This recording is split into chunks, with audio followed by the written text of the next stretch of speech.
Vinu work ടൈമാണ്, പിന്നെ കാണാം അവനോടായി തുകിന പറഞ്ഞു. വിനു പോയി അവൻ്റെ കസേരയിലിരുന്നു.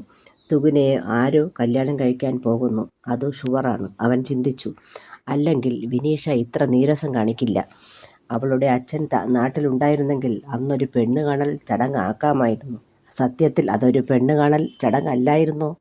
പിന്നെ എന്താ അവന് ജോലിയിൽ നന്നായി ശ്രദ്ധിക്കാൻ കഴിഞ്ഞില്ല? ഓരോന്നും ചിന്തിച്ച് അവൻ പുറത്തേക്കിറങ്ങി. തുകിനയ്ക്ക് മെസ്സേജ് ചെയ്തു. എന്തു പറ്റി, പുറത്തൊന്ന് വരാമോ? തുകിനയുടെ മറുപടി പ്രതീക്ഷിച്ചു. എന്നാൽ മെസ്സേജ് ഒന്നും കണ്ടില്ല. അവൻ അക്ഷമനായി വീണ്ടും സീറ്റിലിരുന്നു. ഇതെല്ലാം കണ്ട വിനീഷ തുകിനയോട് സംസാരിച്ചു. അവനൊരു മെസ്സേജ് കൊടുക്ക്, വർക്ക് ടൈം കഴിയട്ടെ, വൈകുന്നേരം കാണാമെന്ന് ഒന്നുകൂടെ പറയൂ. അവന് ഇതൊക്കെ പറഞ്ഞ് മനസ്സിലാക്കി കൊടുക്കണം. അവൻ വളരെ ടെൻഷനിലാണ്. വിനുവിൻ്റെ മെസ്സേജ് അപ്പോഴാണ് തുകിന ശ്രദ്ധിച്ചത്. വിനു, വൈകുന്നേരം നമുക്ക് കാണാം, വർക്ക് ടൈം അല്ലേ? അവളുടെ മെസ്സേജ് കണ്ട് വിനു എഴുന്നേറ്റു. അവൻ തുകിനയുടെ സമീപമെത്തി. അവൻ ചോദിച്ചു, തനിക്കെന്താ എന്നോടൊരു പുച്ഛം? ഞാൻ വീട് വരെ എടുത്ത് മുന്നോട്ട് പോയവനാ.